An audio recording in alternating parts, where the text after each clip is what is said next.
तो चलिए आज हम लोग पढ़ेंगे बैक्टीरिया के बारे में, और इसमें से दो डिजीज के बारे में हम डिटेल में पढ़ेंगे। एक हमारी है टाइफाइड और एक हमारी है निमोनिया। हाँ, मैंने कल का इरेज नहीं किया था, इसलिए इरेज नहीं किया क्योंकि आज इसका काम लगेगा। इसको एक बार तुम लोग खट्ट से मैं रिवाइज करवा दे रहा हूँ। हमारे जो पैथोजेनिक एजेंट है, अर्थात कि जो हमारे एजेंट है जो कि पैथोजन यानी कि डिजीज कॉज करते हैं, वो उनके नाम मैंने दिए थे बैक्टीरिया, वायरस, प्रोटोजोअन्स, हेलमिंथेस और फंजाई। और एक चीज और क्लियर कर दे रहा हूँ, ये मेरे स्कूल का जैकेट है, तो जो लोग मेरे स्कूल के देख रहे होंगे तो ये मत समझना कि मैं स्पॉन्सरशिप कर रहा हूँ अपने स्कूल का, ना ही मैं करने वाला हूँ अपने स्कूल का। स्पेशली काहे नहीं करने वाला हूँ, सूरत में आओगे तब पता चल जाएगा। बेइज्जती नहीं कर रहा हूँ, हाँ बेइज्जती कर रहा हूँ। चलो शुरू करते हैं। और हाँ, एक चीज और तुम लोग को बता दे रहा हूँ, ये जो भी मैं पढ़ा रहा हूँ स्कूल वालों की वजह से नहीं पढ़ा रहा, या फिर स्कूल वाले मेरे को नहीं पढ़ाए ऐसा कि मैं तुम लोग को पढ़ा सकूं। अगर स्कूल के भरोसे रहता तो मैं नहीं पढ़ा पाता। इतनी बात समझ में आ गई। तो इससे मैं ये बताना चाह रहा हूँ कि अगर किसी भी बेवकूफ को लग रहा हो कि 11-12 में सूरत में जाना सही है तो जाना होगा, तो भाई अपने बोर्ड के परसेंटेज के लिए जाना, नीट के लिए मत जाना। समझ में आया? तो चलो हम लोग अपने टॉपिक पे आते हैं कि जो पैथोजेनिक एजेंट होते हैं, इसको मैंने 5 प्रकार में डिवाइड किया था। पहला हमारा था बैक्टीरिया, दूसरा था वायरस, तीसरा था प्रोटोजोअन्स, चौथा था हेलमिंथेस और पांचवा क्या था फंजाई। और मैंने कुछ डिजीज के नाम लिखे थे। बैक्टीरिया से होने वाले डिजीज हैं टाइफाइड, निमोनिया, डिसेंट्री, पोलियो और डिप्थीरिया। और कॉमन कोल्ड से मैंने वायरस से कुछ डिजीज थे। पहला था तुम्हारा कोविड-19 जो आजकल ट्रेंड में चल रहा है। मैं कोविड-19 के बारे में तुम लोग को थोड़ा सा वीडियो बताऊंगा, मतलब बताऊंगा, जब भी बताऊंगा वायरसेस के बारे में तो कोविड-19 के बारे में बताऊंगा। क्यों बताऊंगा? क्योंकि मुझको ऐसा लगता है कि इस बार आ सकता है। और दूसरा तुम्हारा कॉमन कोल्ड है, और तीसरा है एड्स है। प्रोटोजोन डिजीज में तुम्हारा मोस्ट कॉमन और मोस्ट फेमस डिजीज मलेरिया है, और तुम्हारा एमीबियासिस है। हेलमिंथेस में तुम्हारा दो डिजीज है, एक स्कैरियासिस है और एक फैमिलियासिस है, इसी को हम एलिफेंटियासिस भी बोलते हैं। और हमारा जो पांचवा है वो है फंजाई से। फंजाई से कौन कौन से डिजीज होते हैं, अर्थात ही फंगस बोल लो, फंगस से कौन कौन डिजीज होते हैं। तो रिंगबॉल तुम्हारे एनसीईआरटी के हिसाब से मैं चल रहा हूँ। अब इतनी बात तो कल मैंने बता ही दी थी। अब इसका स्क्रीनशॉट ले लो, फिर मैं डिलीट कर देता हूँ, मतलब कि हटा देता हूँ मेरे भाई। अब हम लोग आज डिटेल में पढ़ेंगे दो डिजीज के बारे में, एक तुम्हारा टाइफाइड, दूसरा तुम्हारा निमोनिया। और ये सब के बारे में एनसीईआरटी में दिया नहीं है, डिप्थीरिया, पोलियो और डिसेंट्री के बारे में, लेकिन मैं ये बता दूंगा कि ये वाला डिजीज कौन सा पैथोजन करवाता है, इतना बस बताऊंगा क्योंकि एनसीईआरटी में इतना भी नहीं दिया। बट डिजीज के नाम दिया और दो डिजीज के बारे में डिटेल में दिया, कौन कौन से, टाइफाइड और निमोनिया। तो आज हम सबसे पहले टाइफाइड निमोनिया खत्म करेंगे। और हाँ, मैं सबसे पहले तुम लोग को ना जितने भी डिजीज है ना सब करवा दूंगा। टाइफाइड हुआ, एड्स हुआ, क्योंकि बीच में तुम्हें इम्यूनिटी के बारे में बता दिया है, तो मैं वैसा नहीं करूंगा। सबसे पहले सारा डिजीज भाई खत्म करो, बीमारी को खत्म, फिर साला बीमारी को मारने का तरीका हम लोग जानेंगे ना भाई। पहले बीमारी जानोगे तुम लोग एनसीईआरटी के हिसाब से, अकॉर्डिंग टू एनसीईआरटी। तुम लोग पहले बीमारी जानो, फिर इम्यूनिटी जानो, फिर भी दूसरी बीमारी जानो, कैंसर और एचआईवी। इम्यूनिटी की बात ही है ना वो, शायद देख लेना तुम लोग। अब आज हम सबसे पहले पढ़ेंगे टाइफाइड के बारे में। इसको मैं इरेज कर दे रहा हूँ, ये जो हेडलाइन है, क्योंकि आज जगह ज्यादा खर्च होगा। तो आज हम लोग पढ़ने वाले हैं टाइफाइड के बारे में। देखो, कोई भी चीज पढ़ने से पहले, कोई भी डिजीज पढ़ने से पहले हम ये जान लेते हैं कि वो डिजीज कौन सा पैथोजन करवा रहा है, अर्थात कौन सा बैक्टीरिया करवा रहा है, कौन सा वायरस करवा रहा है, कौन सा प्रोटोजोआ करवा रहा है, एक्सेट्रा। तो कोई भी डिजीज हो रही है तो सबसे पहले हम ये जानेंगे कि इसका पॉजिटिव एजेंट कौन सा है। और एक और चीज, ये जो तुम्हारा टाइफाइड होता है ना, ये इंट्रिंसिक फीवर लाता है, इंट्रिक फीवर लाता है। अब ये इंट्रिक फीवर क्या होता है ये तुमको थोड़ी देर बाद खुद पता चल जाएगा, मैं बस यहाँ पे पॉइंट लिख दे रहा हूं। जो तुम्हारा टाइफाइड है ये तुम्हारा एंट्रिक फीवर करवाता है। एंट्रिक मतलब होता है तुम्हारा इंटेस्टाइन से रिलेटेड, इंटेस्टाइन से रिलेटेड कोई भी फीवर तुम्हारा कौन करवाता है, टाइफाइड करवाता है। ये वैसे तुमको अभी बता दिया, बाद में बताना चाहिए था, लेकिन ये एनसीईआरटी की पहली लाइन है कि typhoid is a type of एंट्रिक fever. तो एंट्रिक फीवर ये होता है कि कोई भी फीवर तुम्हारा किससे संबंधित हो। एंट्रिक मतलब क्या होता है, इंटेस्टाइन से संबंधित, उसी को टाइफाइड फीवर बोलते हैं। तो देखो, कोई भी तुम्हें बीमारी हो रही है, कोई भी, टाइफाइड नहीं भाई, कोई भी बीमारी ले लो, मलेरिया, डेंगू, चिकनगुनिया, फलाने ठिकाने ढमकाने, कौनो तुम बीमारी ले लो, तो वो बीमारी कौन करवा रहा है, अर्थात कि कौन सा पैथोजन तुमको करवा रहा है, सबसे पहले उसके बारे में जानो। तो तुम्हारा टाइफाइड किसके द्वारा कॉज हो रहा है तो वो हम जानेंगे। तो इसका हम लोग क्या जानेंगे, कॉजेटिव एजेंट, अर्थात कि जो तुम्हारा टाइफाइड है वो कौन कॉज कर रहा है। हम लोग तभी जानेंगे ना भाई, बीमारी को पढ़ रहे हैं तो सबसे पहले हमको ये, किसी बीमारी को पढ़ रहे हो तो सबसे पहले तुमको ये पता होना चाहिए ना भाई वो बीमारियां कॉज कैसे हो रही है। जब तुमको यही नहीं पता कि वो बीमारी कॉज कैसे हो रही है, तुम कैसे भी उस बीमारी के बारे में पढ़ लोगे, नहीं पढ़ पाओगे।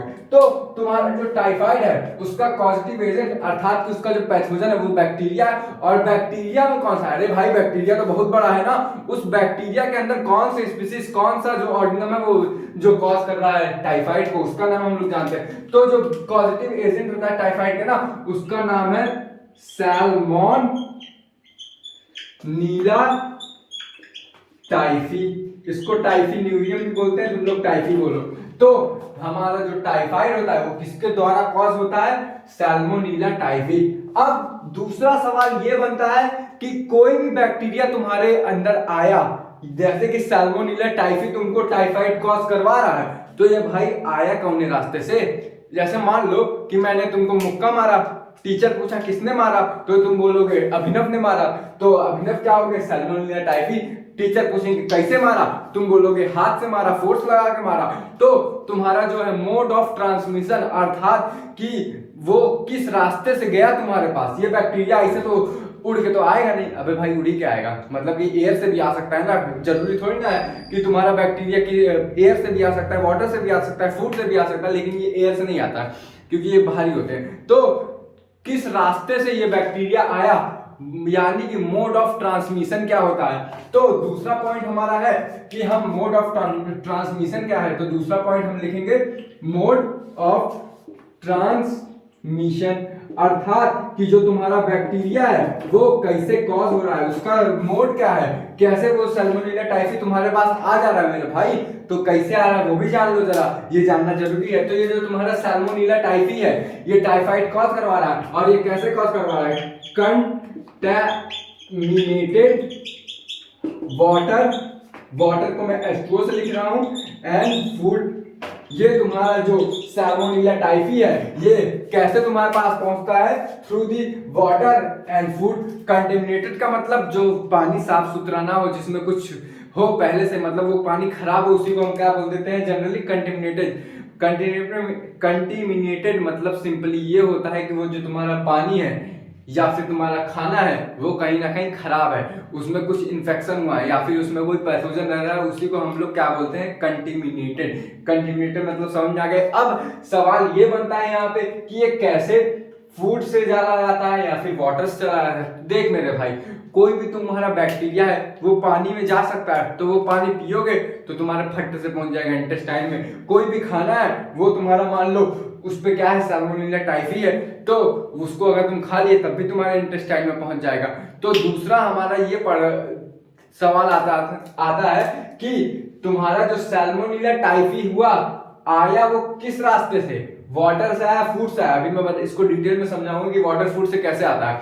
तो वाटर और फूड से तुम्हारा सैल्मोनेला टाइफी आया, लेकिन ये अंदर जाने के बाद कौन सा पार्ट इन्फेक्शन करेगा, अर्थात कि इसका जो दूसरा हमारा पॉइंट हो गया कि साइड ऑफ इन्फेक्शन क्या होता है? बॉडी में सैल्मोनेला टाइफी आ गया, इन्फेक्शन। अब साइड ऑफ इन्फेक्शन क्या है? अब देखना, सैल्मोनेला टाइफी आया, किसके द्वारा आया? पानी और फूड के द्वारा आया। और ये कहां पे जाएगा? आने के बाद इसको रहने की जगह चाहिए ना। देखो इस संसार में कोई भी डिजीज करवा रहा है, पैथोजन हुआ, तो भगवान से ऐसी शक्ति लेके आता है ना कि हम एनिमल के अंदर रह सकें। अरे भाई हम लोग के अंदर HCl रहता है, इतने सारे एंजाइम्स रहते हैं, कोई भी जनरली बैक्टीरिया सर्वाइव ही नहीं कर सकता, लेकिन वो जो बैक्टीरिया होते हैं उसके पास ऐसी ताकत होती है, भगवान से लेके आता है कि हमारे अंदर कोई आ रहा है पैथोजन तो उससे लड़ सके, तभी वो जो तुम्हारा इंटेस्टाइन में रह सकता है। ऐसे कोई किसी के बस के बाद नहीं इंटेस्टाइन में रहता भाई, HCl वहां पे रहता, जल जाओगे। लेकिन वो लोग पहले से ताकत लेके आते हैं भगवान से, हम लोग भी इसी ताकत ले लें। क्यों? तो हम लोग ताकत लेके आते हैं भाई, इम्यूनिटी सिस्टम उसीलिए रिस्पॉन्सिबल रहता है ना। जिसका इम्यूनिटी सिस्टम वीक होता है वो चपा जाता है, मतलब फीवर हो जाता है या फिर वो किसी भी पैथोजन से इन्फेक्टेड हो जाता है। तो तुम्हारा साइड ऑफ इन्फेक्शन क्या होता है? मतलब कि जो सैल्मोनेला टाइफी आया बॉडी के अंदर तो कहां पे इन्फेक्ट करेगा। तो दूसरा हमारा क्या होता है, कहां पे इन्फेक्ट करता है? तो लिख लो मेरे भाई, स्मॉल इंटेस्टाइन इंटेस्टाइन में इफेक्ट करता है, मतलब कि इन्फेक्शन इस तरह होता है, छोटी आंत में होता है। अब जो तुम्हारी छोटी अतड़ी होती है, आंत होती है, वहां पे जाके इन्फेक्शन कर देता है। और कहा ऐसा जाता है ना मेरे भाई कि ये जो तुम्हारा स्मॉल इंटेस्टाइन में रहता है, लेकिन अगर तुमने टाइफाइड का इलाज नहीं किया ना, तो ऐसा टाइम आता है ना कि ये जो तुम्हारा स्मॉल इंटेस्टाइन में रहते रहते तुम्हारा स्मॉल इंटेस्टाइन में कर देगा छेदा। जब भाई जनसंख्या तो बढ़ाएगा ना, रेप्लिकेशन तो करेगा, जनसंख्या खचा बढ़ाता रहेगा यहाँ पे, क्योंकि यहाँ पे इसके पास ऐसा प्रॉपर ताकत रहते हैं जिसकी मदद से वो वहां पे न्यूट्रिशन एब्जॉर्ब करके खटाखट अपनी जनसंख्या बढ़ा लेता है। तो कहा ऐसा जाता है कि स्मॉल इंटेस्टाइन में जब तुम्हारा सैल्मोनेला टाइफी रहता है, तो एक टाइम ऐसा आता है जब इसका इन्फेक्शन बढ़ जाता है, मतलब इसकी जनसंख्या जब बढ़ जाती है ना, तो स्मॉल इंटेस्टाइन को छेद करते हुए ये कहां पहुंच जाता है ना मेरे भाई, स्मॉल इंटेस्टाइन को छेद करते हुए ये ब्लड वेसल्स के थ्रू, जो ब्लड वेसल्स है, अरे भाई पाइप वाली नली जहां से खून बहता है, ब्लड वेसल से तुम्हारा कहां आ जाता है ना, डिफरेंट बॉडी ऑर्गन पे, डिफरेंट बॉडी पार्ट लिख लो, डिफरेंट बॉडी पार्ट में आता है। और अल्टीमेटली हमारा पूरा मशीनरी जो है, जितना भी अंदर का मशीनरी है इंटरनल, वो खराब कर देता है और अल्टीमेटली हम लोग मर जाते हैं। तब मरेंगे जब हमारा क्या होगा, हम पहले इसको प्रिवेंट ना करें, मतलब टाइफाइड का हुआ तो हम दवा ववा करके ठीक कर सकते हैं, लेकिन अगर हम ठीक नहीं किए तो तुम्हारा जो सैल्मोनेला टाइफी है स्मॉल इंटेस्टाइन में छेद करके पोर्स करके, यहाँ पे पोर्स लिख दो, पोर्स करके तुम्हारा ब्लड वेसल में आ जाता है और ब्लड वेसल के थ्रू डिफरेंट बॉडी पार्ट में चला जाता है। और जब डिफरेंट बॉडी पार्ट में चला गया तो तुम्हारा अल्टीमेटली क्या होगा, तुम मर जाओगे, क्योंकि तुम्हारा सारा जो इंटरनल का वही रहता है ना, सिस्टम हो जाता है, वही ना खत्म हो जाता है। इतनी बात समझ में आ गई। अब हमने क्या क्या पढ़ा मेरे भाई, जरा तुम लोग फिर से देखना। कॉजेटिव एजेंट पढ़ लिया, मोड ऑफ ट्रांसमिशन पढ़ लिया और साइट ऑफ इन्फेक्शन पढ़ लिया। अब हम पढ़ेंगे कि इसके सिम्टम्स क्या क्या होते हैं। ये सिम्टम जो है कॉमन सेंस तुम लोग लगाना मेरे भाई। ये मैं थोड़ा एक बार बोर्ड देख लूं यहाँ पे दिख रहा है कि नहीं, क्योंकि मैं चाहता हूं कि इसी पेज में मैं सारा लिख दूं। तो एक मिनट रुकना। चलो मेरे भाई दिख रहा है यहाँ पे। तो अब हम क्या जानेंगे ना कि इसके सिम्टम्स क्या क्या होते हैं।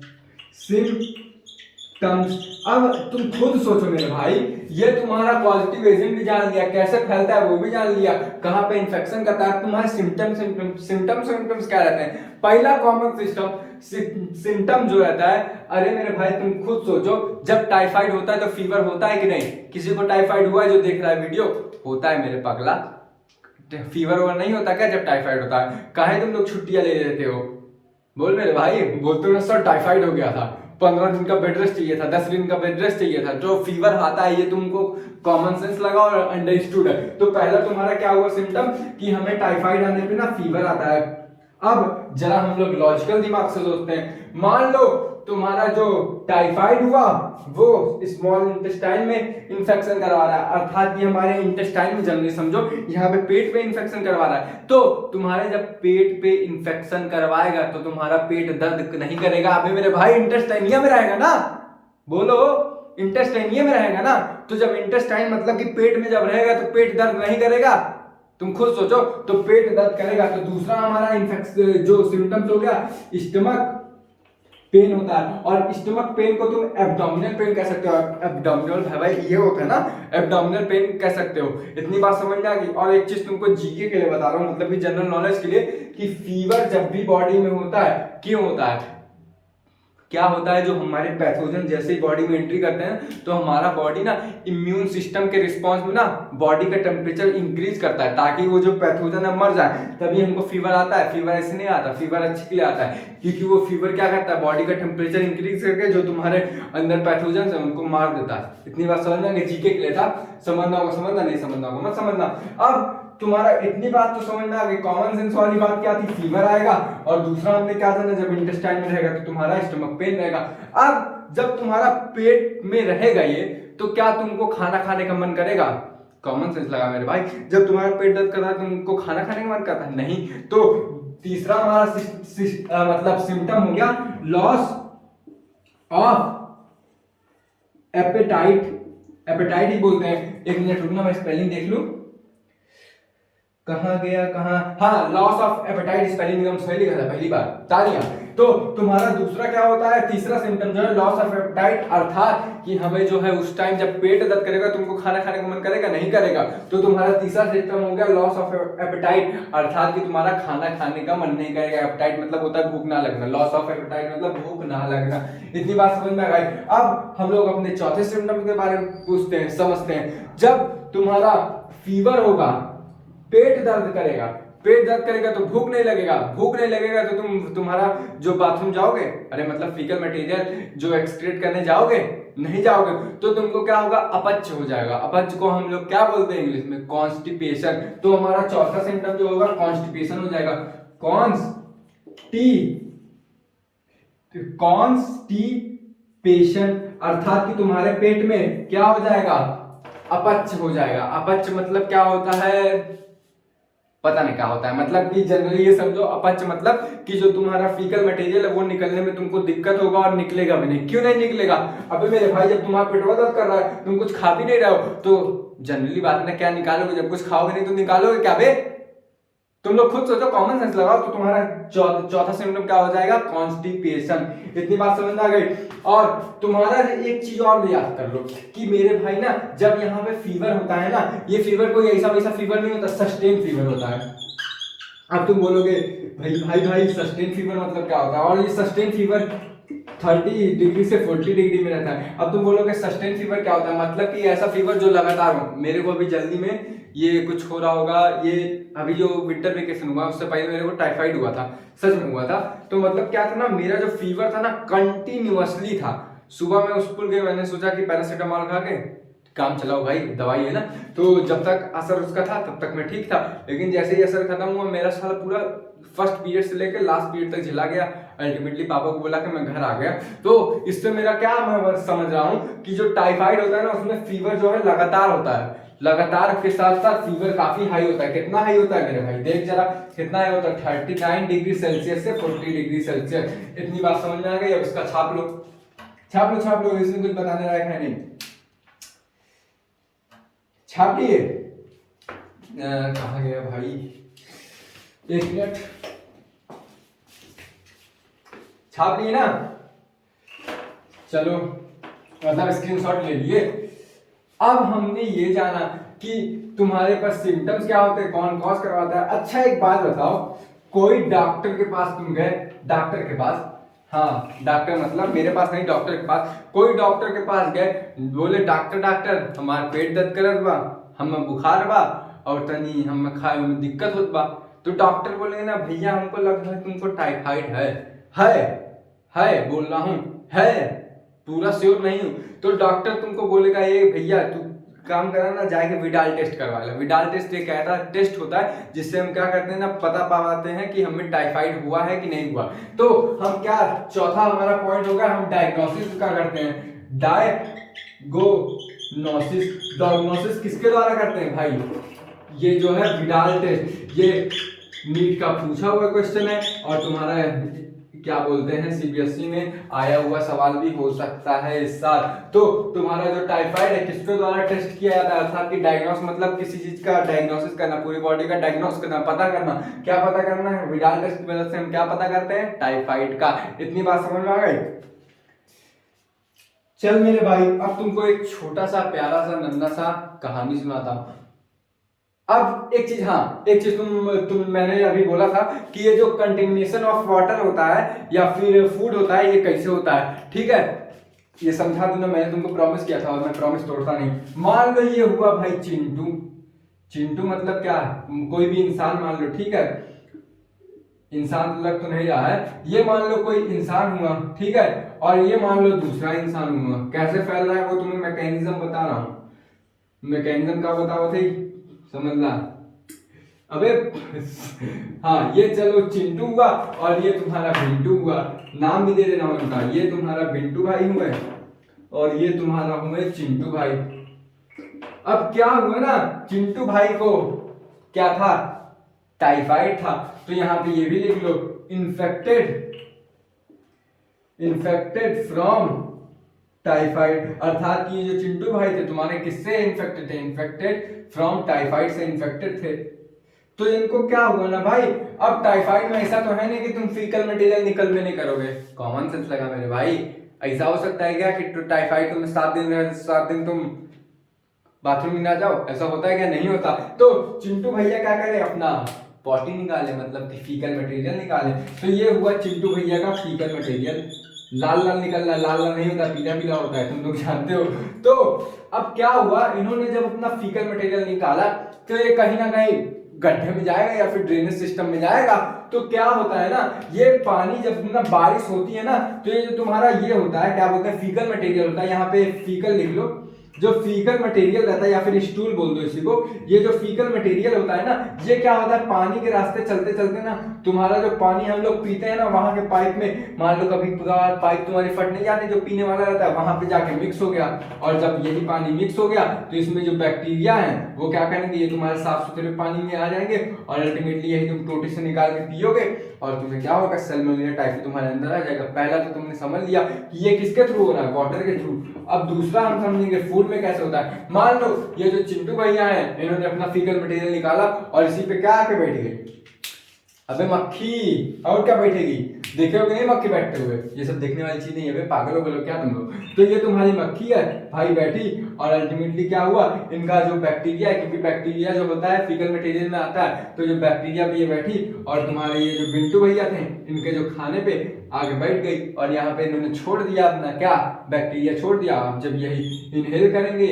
मतलब कि खाएंगे, तो तुम्हारा अल्टीमेटली ये भी क्या हो जाएंगे, इन्फेक्टेड हो जाएंगे। ये तुम्हारा मोड ऑफ ट्रांसमिशन डिटेल में समझ गया कि नहीं, इसका स्क्रीनशॉट ले लो।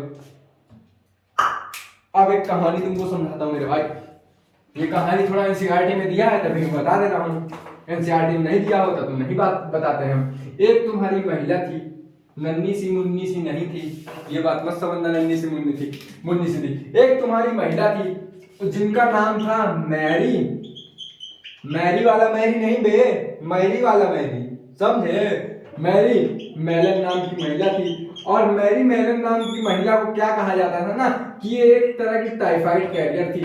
टाइफाइड कैरियर कैसे थी, अब एक कॉमन सेंस लगा, जब इनको टाइफाइड रहेगा तो टाइफाइड कैरियर नहीं होंगी, तब पगला। तो ये तुम्हारी जो थी टाइफाइड कैरियर थी, ये तुम्हारी, देखो मैं इसे बोल देता हूँ, पकड़ा वकड़ा तुम लोग दिल को मत लिया करो, मजाक के लिए लेता हूँ। हाउ द जोश, हाय सर, चल। तो तुम्हारे मैरी मेलन जो थी एक महिला थी, लेडी थी, नाम से क्लियर है, अब लिखना पड़ेगा क्या लेडी थी। तो मैरी मेलन नाम की एक महिला थी, ये जो तुम्हारी टाइफाइड कैरियर थी, और इनके पास एक अच्छा सा टैलेंट था, बहुत अच्छा था, ये एक कुक थी, प्रोफेशनल कुक थी, ओ माय गॉड। तो ये क्या तुम्हारी ना मैरी मेलन जो तुम्हारी थी ना कुक थी, और ये क्या करती थी ना, मतलब खाना बनाओ रही, भोकाल में अंग्रेजी वाला बोल देते हैं। तो ये तुम्हारी कुक थी, प्रोफेशनल कुक थी, थोड़ा भोकाल बनाने के लिए टाइटल लगा दी इनका। तो ये मैरी मेलन थी, ये कुक थी, और ये क्या थी, टाइफाइड की क्या थी, कैरियर थी। तो ये बहुत लोग घर में खाना बनाती थी, और ये क्या करती थी ना, हाइजीन मेंटेन नहीं करती थी, मतलब कि जब ये वॉशरूम गई तो वॉशरूम से, समझ रहे हो ना, ये हाथ वाथ नहीं धुलती थी, और लोग घर में खाना बनाती थी, और जब खानवा बनाएंगी तो वही तुम्हारा खानवा जो हथवा से, जब हथवा से बनाएंगी ना भाई, उसी हथवा में बैक्टीरिया लगा रहता है, तो जब बैक्टीरिया लगा रहेगा तुम्हारे खाने में नहीं चला जाएगा। तो क्या हुआ कि ये जो तुम्हारी मैरी मेलन थी, बहुत ज्यादा लोग खाना बना रही थी, और ये क्या कर रही थी ना, कि टाइफाइड सबको पीड़ित करती थी, मतलब जो खाना हाइजीन नहीं मेंटेन करती थी, तो खाने में सबके टाइफाइड वाला बैक्टीरिया चला रहा था, क्योंकि हाथ धुलती नहीं थी। तो जब खाने वाले बैक्टीरिया, खाने में तुम्हारा बैक्टीरिया चला गया, तो क्या हुआ, अल्टीमेटली बहुत सारे लोग इन्फेक्शन खा गए, मतलब इन्फेक्शन के शिकार हो गए, और उस टाइम साला इतना बुरी स्थिति थी कि टाइफाइड का दवाई नहीं बना था। तो इनकी वजह से ना मोर देन 20%, 20 लोग क्या हो गए, मोर देन 20% जो है डाइड हो गए, इतने लोग क्या हो गए, मर गए। तो क्या हुआ, फिर उनको पकड़ा गया, बोले कि तू ज्यादा लोग के मारा था, चला पहले आवा तो थाने में भर्ती करी। तो इनको क्या किया गया, पकड़ लिया गया, और अल्टीमेटली यही कहानी बताई कि टाइफाइड कैसे फैला। तो टाइफाइड किसके द्वारा फैला, यहाँ पे भी तुमको क्लियर हो रहा है कि ये प्रॉपर हाइजीन नहीं मेंटेन करती थी। तो क्या करती थी, खाना बनाती थी, तो खाने में क्या करती थी, फूड में तो हमारा क्या होता है, मोड ऑफ ट्रांसमिशन होता है फूड के द्वारा, पानी के द्वारा। तो ये क्या करती थी, उसके हाथ से खाना बनाई थी, तो खाने में तुम्हारा बैक्टीरिया चला जाता था, और जब बैक्टीरिया चला जाता था तो बहुत सारे लोग इन्फेक्टेड हो जाते थे। और इन्हीं को क्या बोला गया, मैं इनका एक दूसरा नाम भी था, इन्हीं को मैरी मेलन को क्या बोला जाता है, टाइफाइड मेलन, टाइफाइड मैरी इनका दूसरा नाम है। कि अगर पूछे एग्जाम में कि मैरी मैरी का दूसरा नाम क्या रखा गया था, तो दूसरा नाम लिखा गया था टाइफाइड मैरी। इतनी बात क्लियर हो गई मेरे भाई। अब हम निमोनिया पे आएंगे, इसका स्क्रीनशॉट लेना है ले लो। ये कहानी थी मेरे भाई, ठीक है, इसमें कोई रॉकेट साइंस नहीं था। ये बस वही कहानी थी कि तुम्हारा जो मोड ऑफ ट्रांसमिशन है, अर्थात कि ये एक दूसरे से, एक पर्सन से दूसरे पर्सन में फैल रहा है, तो कैसे फैल रहा है, वही तुम्हारा मैरी मेले थी, इनको टाइफाइड था, अर्थात कि टाइफाइड कैरियर थी, ये घरों में खाना बनाती थी और हाइजीन नहीं मेंटेन कर रही थी। जब हाइजीन मेंटेन नहीं करेंगे तो तुम्हारा क्या होगा, जो तुम्हारा बैक्टीरिया है वो तुम्हारा फूड में चला जाएगा, और जब फूड में चला जाएगा वही लोग खाएंगे तो वही लोग मर जाएंगे। और अल्टीमेटली क्या हुआ, इनके साथ इनको पकड़ के थाने में भर्ती कर दिया गया और उनके क्या दूसरा नाम रख दिया, टाइफाइड मैरी। ज्यादा तेज हो गया क्या? अब समझ लेना, वीडियो पॉज कर लेना, 0.5x पे लगा देना। अच्छा 0. नहीं -0.5 पे, अच्छा समझ में आ जाएगा। चल भाई इसका स्क्रीनशॉट ले लें। अब हम आते हैं अपने प्यारे से डिजीज, कौन सी डिजीज पर, निमोनिया पे। निमोनिया के बारे में जानते हैं। अच्छा एक चीज बताओ, जीके के लिए बताओ, जीके के लिए तुम्हारे कोर्सवा में टाइफाइड से क्या समझ में आ रहा है, ये इन्फेक्शियस है कि नॉन इन्फेक्शियस? कल मैंने बताया भी था इन्फेक्शियस है मेरे भाई, देख रहे हो ना फाइल कैसे रहा है। तो ये तुम्हारा टाइफाइड क्या है, इन्फेक्शियस डिजीज है। अब हम दूसरे डिजीज पे आते हैं, जो तुम्हारा दूसरा डिजीज है निमोनिया। इसके बाद बैक्टीरिया, तुम्हारा वायरस, बैक्टीरिया से होने वाली जितनी भी डिजीज है तुम्हारी खत्म हो जाएगी अकॉर्डिंग टू NCERT, क्योंकि बोर्ड में भी उसी से आता है और नीट में भी उसी से आता है। उसके बाद से आया तो बोर्ड का पेपर भी फाड़ देना और नीट का पेपर भी फाड़ देना, और साथ में मेरा यूट्यूब चैनल अनसब्सक्राइब कर देना। अबे मेरा क्या करोगे बे, हम ही बचेंगे क्या? तो दूसरा तुम्हारा डिजीज है निमोनिया।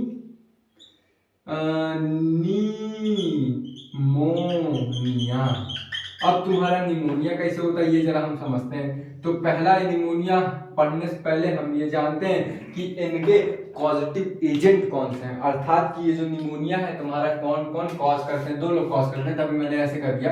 तो हम पहला जानेंगे कि पॉजिटिव एजेंट कौन कौन से होते हैं। तो पहला तुम्हारा देखो थोड़ा नाम पे गया है, स्ट्रेप्टोकोकस निमोनियाई। तो तुम्हारा पहला नाम क्या है, स्ट्रेप्टोकोकस निमोनियाई। और दूसरा तुम्हारा हीमोफिलस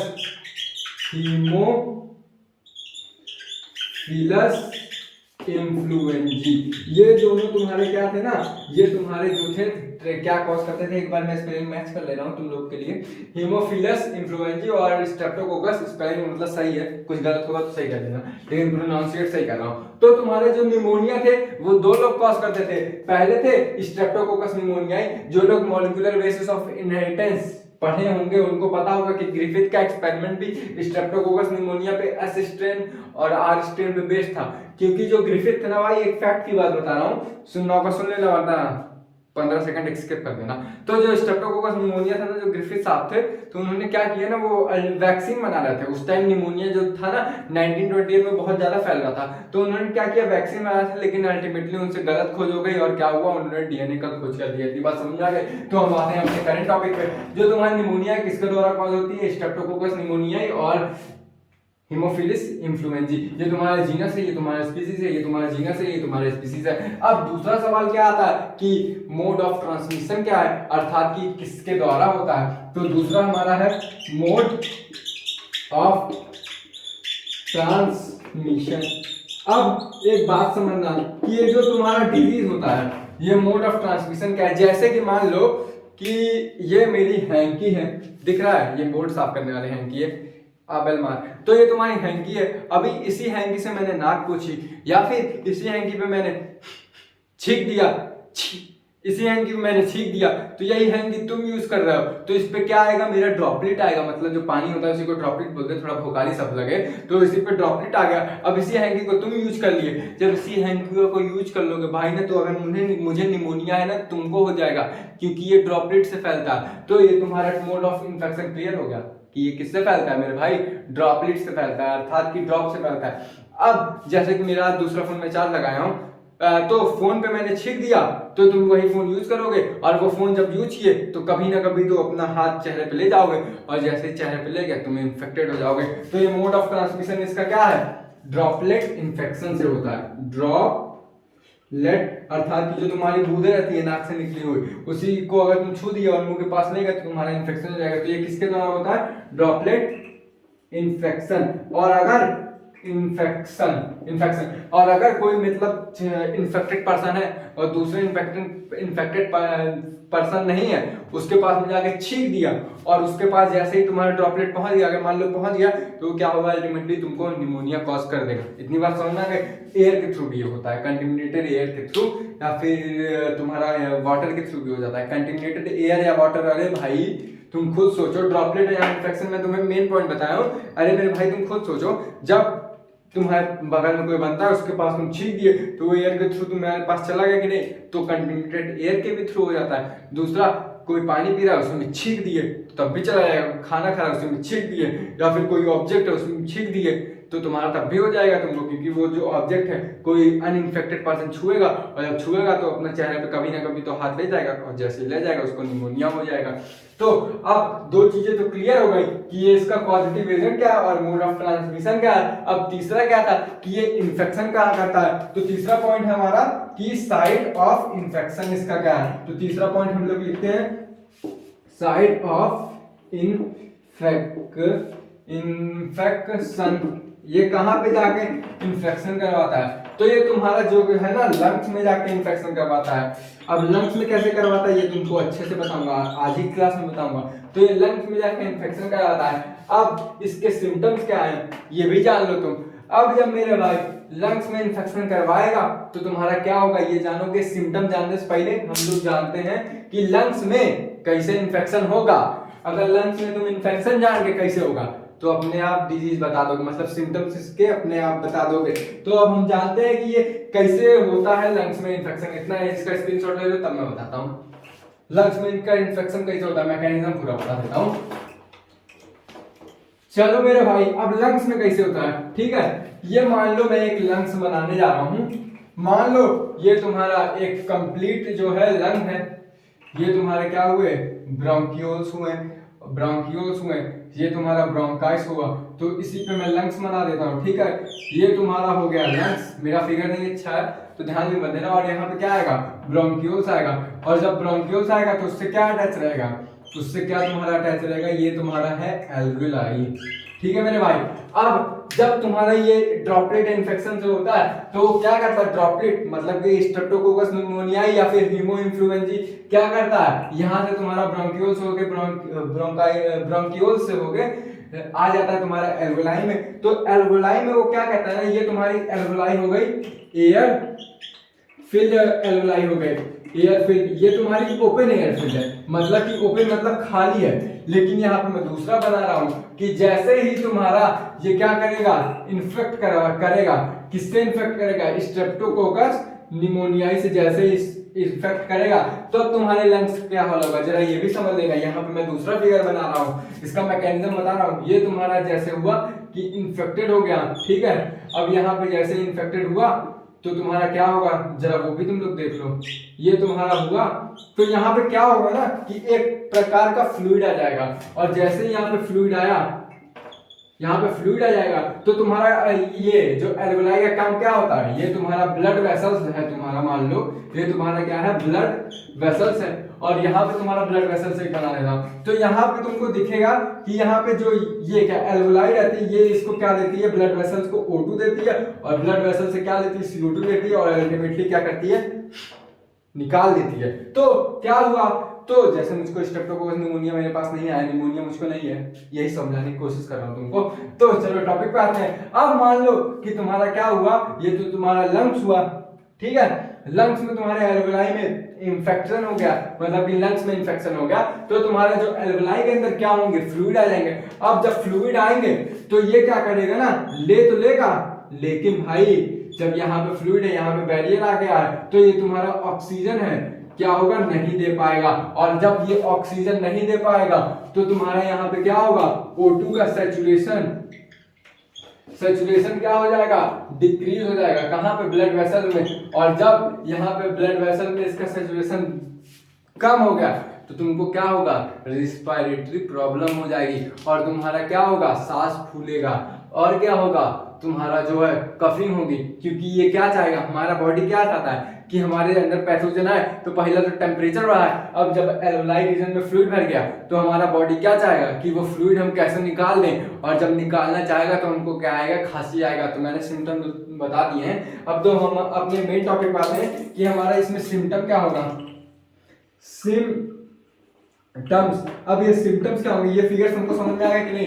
ये हमारा जो है स्ट्रेप्टोकोकस निमोनिया जब अनइंफेक्टेड था तब का है, जब इन्फेक्टेड हो गया तो क्या हो गया, एल्वेओलाई में फ्लूइड आ गया, जब फ्लूइड आ गया तो एक्सचेंज ऑफ गैसेस अच्छे से नहीं होगा। और ये तुम्हारा क्या है, ये अंदर वाला क्या है, क्या है मेरे भाई, यहाँ पे ओपन एयर फील्ड था तो यहाँ पे एयर फील्ड तो रहेगा, लेकिन किससे ये फील्ड रहेगा, एयर फील्ड विद, ये जो एयर फील्ड गैप वो किससे फील्ड रहेगा, फ्लूइड से। फ्लूइड मतलब वही किसी सब्सटेंस से फील्ड रहेगा, वाटरी लाइक सब्सटेंस से ये फील्ड हो जाता है, तो उसके द्वारा क्या होता है, तुम्हारा जो है एक्सचेंज ऑफ गैसेस नहीं हो पाता है। इतनी बात समझ में आ गई। तो इसके सिम्टम्स क्या होते हैं जरा ये देखना तुम लोग। पहला इसका मेजर सिम्टम ये होता है ना मेरे भाई, ये तुम्हारा एग्जाम में पूछ लेता है कि तुम्हारे नेल्स यानी कि नाखुनवा और ओठ रसीले रसीले, तो तुम्हारे नेल्स एंड लिप्स क्या होते हैं, ये तुम्हारा ग्रे से, ये अच्छा ब्लैक मार्केट ग्रे मार्केट की तरफ थोड़ा थोड़ा लग रहा है ना, तो तुम्हारे जो ग्रे रहते हैं ये लोग, ये थोड़ा थोड़ा ग्रे रहते हैं, देखने का नजरिया, तो ये क्या होते हैं, ग्रे से क्या हो जाते हैं ना, ब्लूइश हो जाते हैं, तभी मैं ब्लू से लिख रहा हूं। तो ये तुम्हारे लिप्स एंड नेल्स क्या हो जाते हैं, ग्रे से ब्लू हो जाते हैं। ये तुम्हारा मेजर सिम्टम है, इसको तुमको याद रखना है, नहीं याद रखोगे तो नंबर कम आएगा बे। और तुम्हारा उसमें जो टाइफाइड में मेन सिम्टम ये याद रखना कि तुम्हारा इसमें जो फीवर होता है वो सस्टेन होता है, मतलब लगातार रहता है कितना, 39 to 40 डिग्री सेल्सियस में, ये मेन सिम्टम है। ये भूल गए तो गड़बड़ा जाएगा, और सब तुम लोग सोच के लिख लेना। ये पहला सिम्टम हो गया। दूसरा सिम्टम क्या हुआ, हमको कफ आएगा। क्यों कफ आएगा, क्योंकि हमारी बॉडी चाहती है कि हमारे अंदर कुछ भी रहे तो उसको हम निकाल दें या फिर फीवर कर दें। फीवर करने से क्या होगा, वो बैक्टीरिया मर जाएगा। तो पहला दूसरा सिम्टम होगा कफ, और तीसरा क्या होगा, फीवर। ये सब कॉमन है। तो अब चौथा सिम्टम क्या होगा, तुमको क्या होगा, रिस्पिरेटरी प्रॉब्लम होगी, अर्थात तुम्हें ब्रीदिंग में प्रॉब्लम होगी। तो ब्रीदिंग प्रॉब्लम होगी, और जब ब्रीदिंग प्रॉब्लम होगी तो तुम्हारा क्या होगा, ये जो ब्लॉकेज हो जाएगा इसमें, एल्वेओलियम में ब्लॉकेज हो जाएगा ना, तभी तुमको ब्रीदिंग प्रॉब्लम होगा।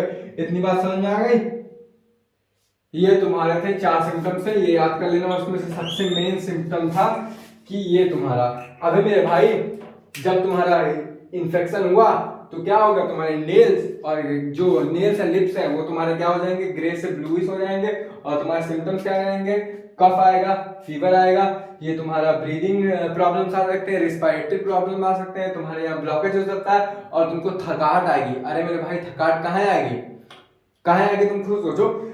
जब हमारे बॉडी में एनर्जी प्रोड्यूस होता है, और एनर्जी प्रोड्यूस करने का इकलौता तरीका है रिस्पायरेशन, क्योंकि हमारी जो एनर्जी प्रोड्यूस की वो कब कैसे होगा, जब तुम्हारा ऑक्सीजन ज्यादा देगा तब तो ज्यादा एनर्जी प्रोड्यूस होगी, तो हमारे बॉडी में लैक ऑफ एनर्जी भी हो जाएगी। ये 5वां सिम्टम ले लो, लैक ऑफ एनर्जी। फिर उसके बाद क्या होगा, जरा हम लोग अपने मन से सोचते हैं, जब यहाँ पे तुम्हारा एक्सचेंज ऑफ गैसेस नहीं हो पाएगा तो क्या होगा, एनर्जी भी लो होगी। अब जब एनर्जी लो होगी तो क्या ब्रीदिंग फास्ट नहीं करोगे, क्योंकि हमारी बॉडी चाहती है हमारे बॉडी में ज्यादा से ज्यादा एनर्जी रहे और कंजर्व हो सके। तो उसके लिए जब तुम्हारे पास ब्लड में एयरवे नहीं जाएगा, तो तुम ऑक्सीजन नहीं जाएगा, तो तुम ऐसे ऐसे सांस ले लोगे।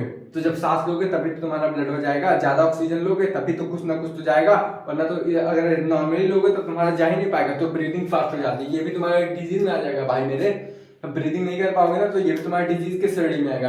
क्या किसी इंसान को ऐसे हमेशा करते हुए देखे हो, अगर करते हुए देख लिए तो वो डिजीज है, उसको समझ जाना, कॉमन सेंस लगा लेना, ठीक है मेरे भाई। इसका स्क्रीनशॉट ले लो तुम लोग, ले लिए। अब 3-4 और डिजीज थी जो बैक्टीरिया से होती थी, उनका बस मैं कॉजेटिव एजेंट लिखाऊंगा। पहला था तुम्हारा डिप्थीरिया, दूसरा था तुम्हारा डिसेंट्री, और तुम्हारा तीसरा था ये जो प्लेग होता है वो कैसे होता है, ठीक है। तो जरा तुम लोग वो लिख लेना, ये तुम्हारा लिख लो बस। ये तुम्हारा डिप्थीरिया हुआ पहला, डिप्थीरिया, और दूसरा तुम्हारा हुआ डिसेंट्री, चौथा तुम्हारा हुआ प्लेग। तो तुम्हारा जो है डिप्थीरिया किससे होता है, जरा तुम लोग ये समझ लेना।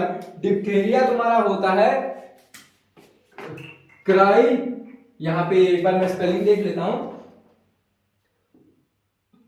हाँ, ये तुम्हारा जो डिप्थेरिया है ये को राइनी ऐसे पढ़ना, मैं भी भुला गया था क्योंकि ये थोड़ा नाम इसमें जानते हो डिफिकल्ट रहता है, तो इसको ऐसे पढ़ना को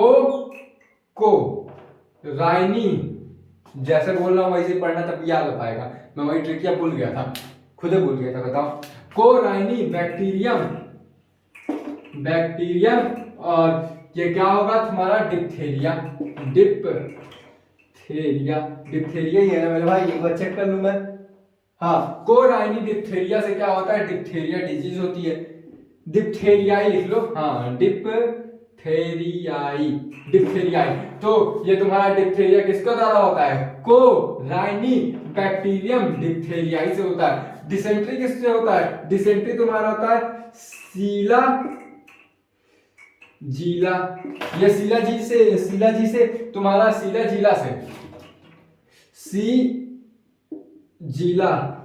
से तुम्हारा क्या होता है, ये तुम्हारी डिसेंट्री होती है। ये पॉजिटिव एजेंट के नाम लिख रहा हूं, तो मेरे साथ एक बार चिल्ला के बोलो ताकि मुझको भी याद हो जाए, तुमको भी याद होता है ये। और एक तुम्हारा ये है एस्चीरिया पेस्टिस से होता है, इर्सीनिया पेस्टिस से होता है। ये तुम्हारा जो प्लग है ये किसके द्वारा होता है, एर्सीनिया पेस्टिस है। और प्लग को क्या कहते हैं, एग्जाम में अगर पूछ ले, plague is also known as black death. अब ब्लैक डेथ काहे कहते हैं, क्योंकि जब प्लग होता है तुम्हारी बॉडी पे काले काले धब्बे पड़ने लगते हैं, तो उसी को क्या कहते हैं, प्लग बोलते हैं। तो ये तुम्हारा एर्सीनिया पेस्टिस से होता है। इतनी बात समझ में आ गई। अब ये मैं सब चीज सही लिख दिया हूं, तो इसको रटवाने का काम मेरा है क्योंकि रटना पड़ेगा। तो मेरे साथ बोलो कि डिप्थेरिया किससे होता है, बोलो कोराइनी बैक्टीरिया डिप्थेरियम, या फिर डिप्थेरिया बोल लो, कोराइनी बैक्टीरियम डिप्थेरिया। और तुम्हारा डिसेंट्री किससे होता है, सीला जीला से होता है। SHEIGELLA स्पेलिंग सही लिखा हूं, सीला जीला से होता है। सीला जीला, अबे मेरे भाई सीला यहाँ पे लामत लगाना है, सीजिला से होता है क्या तुम्हारा, डिसेंट्री होता है। और प्लग तुम्हारा किससे होता है, अर्सीनिया पेस्टिस से। अर्सीनिया पेस्टिस, जोर से बोलो, अबे मेरे भाई शर्म वरम मत करो, समझ में आया। जहां बैठे हो वहीं बुलंद आवाज में बोलो। प्लग किससे होता है, अर्सीनिया पेस्टिस से। अर्सीनिया पेस्टिस। और तुम्हारा डिप्थेरिया किससे होता है, डिप्थेरिया होता है कोराइनी बैक्टीरियम डिप्थेरियाई, और तुम्हारा डिसेंट्री किससे होता है, सीजिला। हाँ, ऐसे याद कर लो बे, सही है। सी माने लड़की, जीला। और तुम्हारा प्लेग किससे होता है, प्लेग कैसे होता है, अर्सीनिया पेस्टिस से। तो चलिए आज की बातें यहीं तक, कल की बातें कल करेंगे। जय हिंद, जय भारत, साइनिंग ऑफ।